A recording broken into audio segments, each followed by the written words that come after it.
Saya ada kedai komputer. Jika saya format dan install komputer pelanggan guna perisian cetak rompok, adakah halal bayaran perkhidmatan itu? Jadi kata ulama-ulama, kalau hak orang Islam, kita kena ada izin. Kita nak cetak buku dia ke, kita nak cetak CD dia ke, kita nak cetak software ke, hardware ke, mesti izin. Tapi kalau hak kafir harbi, tak apa. Kerana kafir harbi telah pun menghancurkan ekonomi umat Islam, maka kita boleh membalas walaupun tidak sepadang. Nampak? Kerana perbuatan kafir lebih hebat lagi. Nak, pakai serang terus dengan bom acul buah negara umat Islam. Maka dibenarkan kita menggunakan software cetak rompok milik Yahudi, milik Nasara yang merupakan musuh umat Islam seperti ini. Lepas tu ada orang kata tak setuju, tak boleh, tetap tak boleh juga. Tak apalah, pasal Quran kata boleh. Nampak? Apabila kafir melampau batas ke atas kita, maka hendaklah kamu melampau batas ke atas mereka. Nampak? Fa'taddu alaihim, hendaklah kamu buat seperti yang mereka buat kepada kamu. Kafir harbi ni dia hancur tak ekonomi umat Islam? Saya jawab, hancur tak? Lepas tu kita boleh balas tak dalam Tuhan kata ni? Fa'taddu alaihim. Baca Quran The basic question is that can we use pirated software or pirated products? Is it permitted in Islam? If we know early history, centuries before, when after the demise of Prophet ﷺ, the hadiths were written down and there were scribes who wrote down.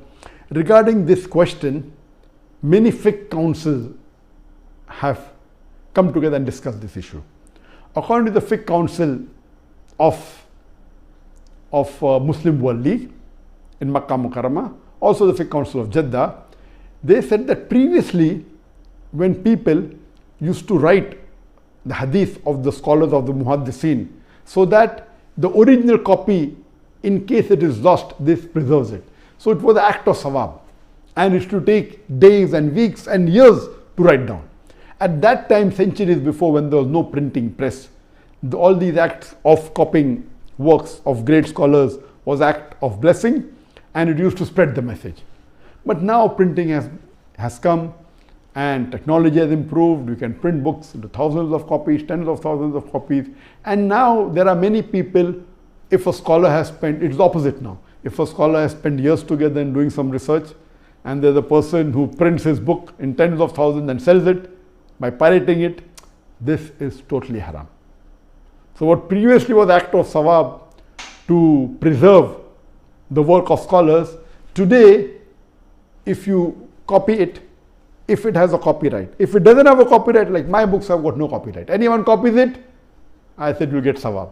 Anyone makes videos of mine, no copyright. As long as please don't change it. Yet people change it.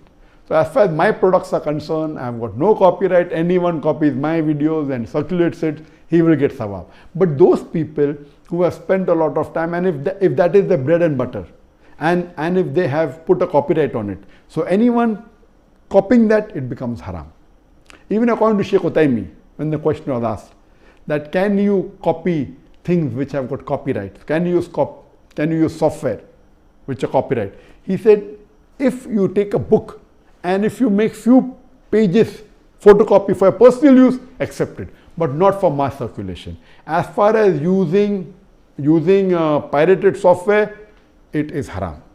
If that software has got copyright, and if there are copyrights on it for using for personal reason or for office purpose or for educational purpose, if it has a copyright, someone had put an effort on it, he wants to compensate by getting a part of the money. And if you copyright, you do it yourself, it is haram. Or if you buy pirated software, the person buying pirated software, encouraging him to pirate it. I'm aware that you can buy in Pakistan with few hundred rupees pirated software. If you want to buy original, you have to pay 10,000, 20,000 rupees. If that software has got copyright, buying pirated software or copying copyright software in Islam, it's haram. I'm aware that many of the Muslims do it. Some are doing unknowingly, some are doing knowingly. According to Sheikh Utaymi and according to Fiqh Council, using pirated software is haram. If you can't afford it, don't use it. You cannot use pirated because it is as good as cheating or robbing someone of the intellectual property. Sudah. Software tersebut dipunyai oleh orang kafir. Oh, dia kata kafir punya kita boleh bagus. Kita boleh ambil. Ni pun banyak juga berlaku. Jangan kata ni, waktu sebelum ini, geng-geng mentaliti beberapa orang yang berfikrah pembangkang. Dia kata, Ustaz, PTPTN tak mau bayar boleh tak? Kenapa tak mau bayar? Sebab dia kata kerajaan ni buat zalim dekat kita. Kita tak payah bayar PTPTN. Hang tahu dah PTPTN tu apa? Dia kata apa dia? PTPTN tu utang woi. Kalau dah utang, tak kira hang utang dengan orang kafir pun kau kena bayar. Ada setengah orang dia kira macam tu. Saya ingat saya dulu kecil-kecil ni fahaman ni ada ni. Nama sebut nama bukan Islamnya kita boleh pergi belasah. Dia ada mempelam dia kita boleh ambil. Dia ada durian dia kita boleh ambil. Barang dia kita boleh ambil pasal dia bukan Islam. Oh, banyak cantik muka kita. Tak boleh tetap haram. So, yang pertama saya tak mau bincangkan soal cetak rompak, manfaat dan sebagainya, tapi soalkan tentang keberkatan. Kita nak hidup secara berkat. Apa makna berkat ni? Kita nak Allah berikan, datangkan kepada kita benda yang baik. Sesuatu benda yang baik tak akan dapat kebaikan melainkan mesti dimulakan dan digunakan dengan cara yang baik. Salah satunya benda dalam hidup kita. Kalau dah berniaga kat pasar malam, air kau datang belasah air dekat masjid. Masjid ni tempat orang ramai. Betul tempat orang ramai. Tetapi kita nak cari keberkatan. Kita tak nak masuk walaupun sedikit pun ada benda unsur yang dinamakan syubhah. Kita telah ceritakan di sini dahulu kalau tuan-tuan ingat. Walaupun kisah ini kisah Israiliyat. Nabi Isa AS dia ada mukjizat. Antara mukjizatnya menghidupkan orang yang dah mati. Seorang hamba Allah yang dah mati puluhan tahun ini dihidupkan oleh Nabi Isa. Ditanya kepada beliau apa yang berlaku ketika berada dalam kubur, dia telah menceritakan pada kita satu keadaan yang amat menakutkan.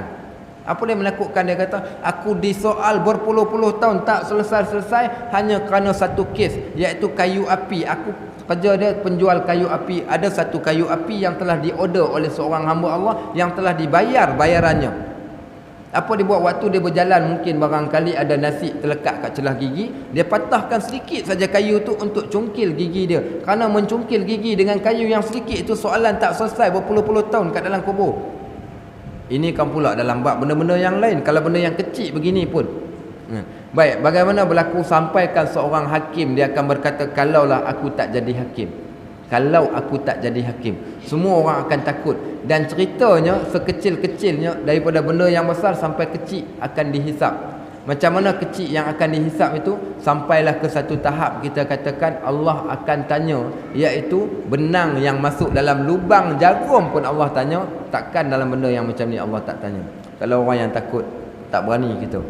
Contoh antaranya, kita bekerja bukan? Saya selalu sebut, kita yang dapat duit EPF dan sebagainya, selain daripada dizakatkan, disedekahkan juga sebagai penyucian. Perasan tak waktu kita kerja 8 jam semari. Kadang tak siapa boleh jamin dia kerja 8 jam sungguh-sungguh. Gaji yang dibayar untuk 8 jam bekerja, tapi barangkali mungkin dia kerja 4 jam. Guna kereta company pergi ambil anak, gunakan telefon untuk kegunaan peribadi. Zaman hari ini zaman orang bisnes online. Digunakan internet dekat office dia, digunakan telefon dekat office dia. Untuk jual barangan yang dia buat. Semua masuk. Kalau tak mau kita kata haram pasal takut, kita kata syubhah. Apa kata Nabi SAW dalam bab syubhah ini? Innal halala bayyinun wa innal harama bayyinun wa bainahuma umurun mushtabihat. Halal terang, haram terang. Tapi di antara halal dan haram ada benda yang dinamakan benda syubhat. Apa pesanan Nabi SAW pada kita tentang benda yang syubhat ini? Famanittaqa syubhat faqad istabra'a lidinihi wa 'irdihi. Orang yang menjaga diri dia daripada syubhat ni, orang yang jaga diri dia daripada menjaga agama dia dan menjaga harta benda dia. Dia kata seolah-olah karra'an yar'a haulal hima yushiku an yarta'a fi, iaitu sebagaimana seorang gembala yang mengembala kambing di tepi perigi, dia jaga kambing supaya tak masuk dalam perigi. Yang ni orang yang warak, dia panggil jaga diri. Sebab tu elakkanlah, walaupun kita katakan software cetak rompak sekalipun, elakkan daripada benda-benda yang masuk dalam kategori yang syubhah.